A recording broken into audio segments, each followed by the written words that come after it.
ওর মেয়ে আর ফুলঝুরি তিনজনে মিলে না গাড়ি চেপে ঠনঠনে পুজো দিতে গেছে।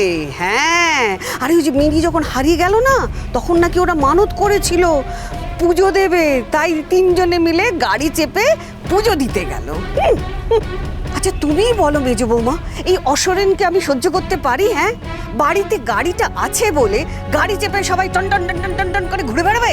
সেটা কখনো হয়? হ্যাঁ, আমি তো বলেছি মেজো বৌমার যদি হঠাৎ গাড়িটা প্রয়োজন হয় তখন তখন কি উত্তর দেবে? হ্যাঁ, কিছু বলে না?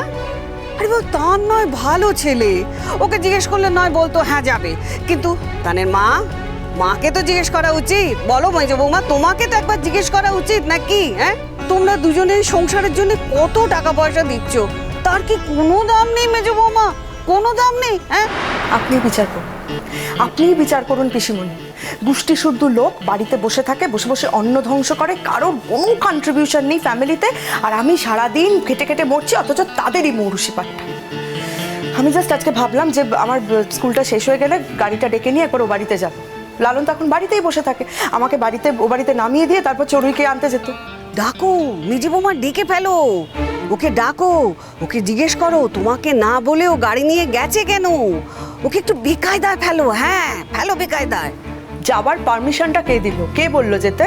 মানে আমার বড়জা নিজের থেকেই বললেন? আরে সে তো মুখে কিছু বলে না গো, মিটে শয়তান, চুপ করে থাকে। তোমার শাশুড়ির তো বড় ছেলে আর বড় বউ বলতে তো দুঢোক বেশি জল খায় গো। তুমি যতই করো না কেন আর গাবলু যতই করুক, তার কিচ্ছু যায় আসে না। ওনার কাছে বড় ছেলে আর বড় বৌমা এটাই হচ্ছে সব। হ্যাঁ, তোমার শাশুড়ি কি বললো জানো? বললো আমি যতদিন বেঁচে আছি আমার কথাই সবচেয়ে বড় কথা, আমি বলছি ওরা ওই গাড়ি করেই যাবে।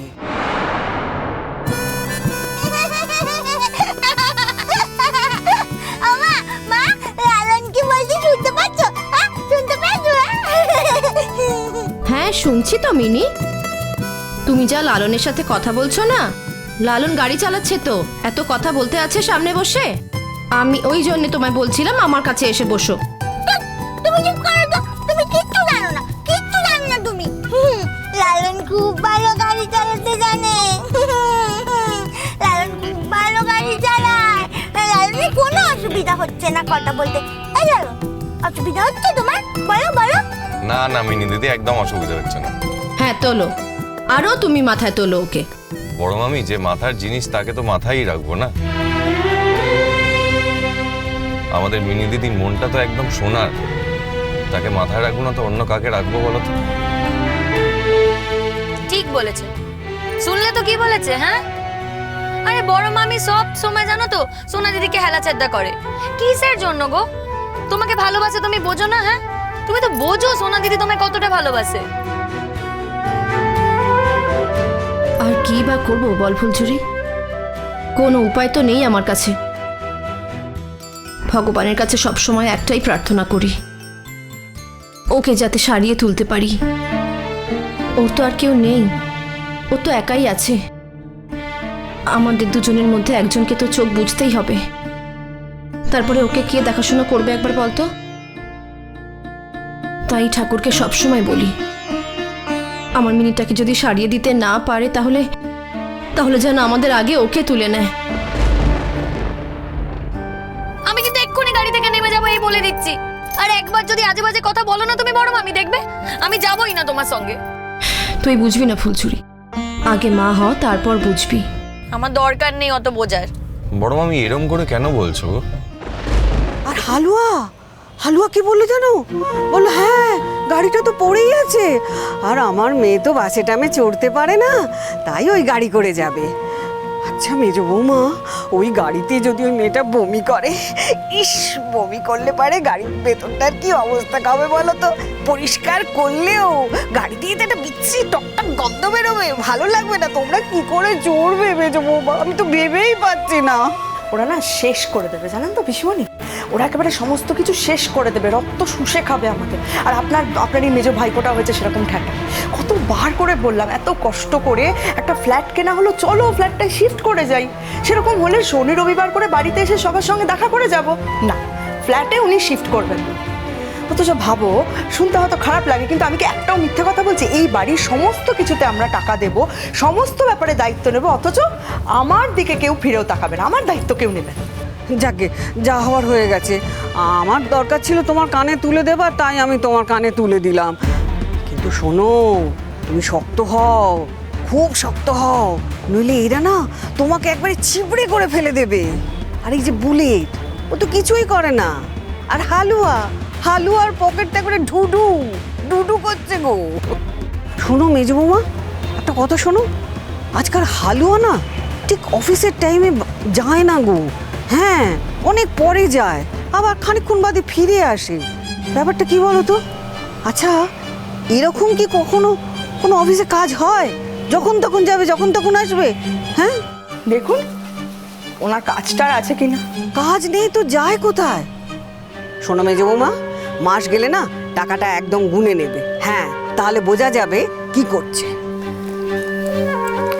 কি বুঝে নেব পিসিমণি? বোঝার তো কিছু নেই, ওনার হাতেই তো সংসার খরচের সমস্ত টাকাটা দেওয়া হয়। আর আমার কি মনে হয় বলুন তো পিসিমণি, এই যে বর্দার হাতে সংসার খরচের সমস্ত টাকাটা দেওয়া হচ্ছে, উনি সেটার থেকেই সমস্তটা সামলে নিয়ে বাকিটা নিজের মতন গুছিয়ে রাখছে। আর আমরা হলাম গিয়ে বোকার হদ্দ। আপনার মেজো ভাইপোর তো কোনো তুলনা নেই, দিয়ে দিয়ে সংসারের পেছনে টাকা দিয়ে দিয়ে কন্ট্রিবিউট করে করে নিজে শেষ হয়ে যাচ্ছে, অথচ তার কোনো মূল্য নেই। আর তার দুই ভাই যারা কিচ্ছু করে না, ঘরের খেয়ে বোনের মোস্তারা, তারা কি করছে? নিজেদের আখেরটা সুন্দরভাবে গুছিয়ে নিচ্ছে। আর আছেন আমার একজন শাশুড়ি, কথায় কথায় আমি তো পেনশনের টাকা দিই, সেই পেনশনের যে কটা পয়সা সেটা আমার থেকে ভালো আর কে জানে বলুন পিসিমণি? যাকে মেজো বৌমা, রাগ করো না মেজো বৌমা, তুমি তো স্কুলে আছো, তোমাকে তো আবার ক্লাস নিতে হবে। শোনো, আমি যে কথাগুলো বললাম না, সেগুলো তুমি একবারে বুঝে কাজ করবে। হ্যাঁ, কথাগুলো মনে রেখো। ও আরেকটা কথা মেজো বৌমা, আরেকটা কথা, তুমি না এখনই একটা লালনকে ফোন করো, ওকে জিজ্ঞেস করো কোথায়। তুমি এমনভাবে জিজ্ঞেস করবে যেন তুমি কিছুই জানো না। তুমি ওর মুখ থেকে সব শুনতে পাবে, ও তোমায় কি বলে সেটা জানতে পারবে। হ্যাঁ ঠিক আছে পিসিমণি, আমি দেখছি, আমি কথা বলছি। হ্যাঁ ঠিক আছে, আমি ফোন রাখছি। হ্যাঁ হ্যাঁ। কি বলছে? আমার মরে যাবার কথা বলছে? লালন, এই লালন, আমি মরে যাবো লালন? হ্যাঁ, বলো না আমি মরে যাব। ঠাকুর আমাকে তাড়াতাড়ি নিয়ে নেবে। হ্যাঁ, আমি তাড়াতাড়ি আকাশে তারা হয়ে যাব। লালন, এত বড় আকাশ, এখানে আমি একা একা থাকবো কি করে?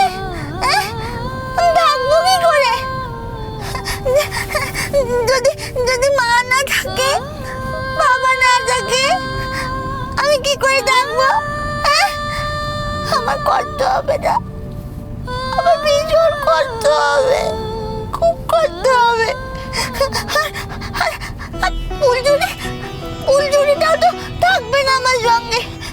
আমি কার সাথে গল্প করবো? কার সাথে গল্প করবো? আমি মরে যাবো না, আমি মরে যাবো না, বলো মরবো না তো? মরে যাবো না, আমি মরে যাবো না, আমি মারবো না। দেখলে তো বড় মামি, কাঁদে না মিনি, কেঁদো না। কে বলেছে তুমি চলে যাবে? আমি কি তোমায় যেতে দেব নাকি? তুমি কোথাও যাবে না মা, আমি তোমায় ঠিক সারিয়ে তুলবো। দেখো, একদিন তুমি ঠিক সুস্থ হয়ে যাবে। আমি জানি আমি ভালো হবো না।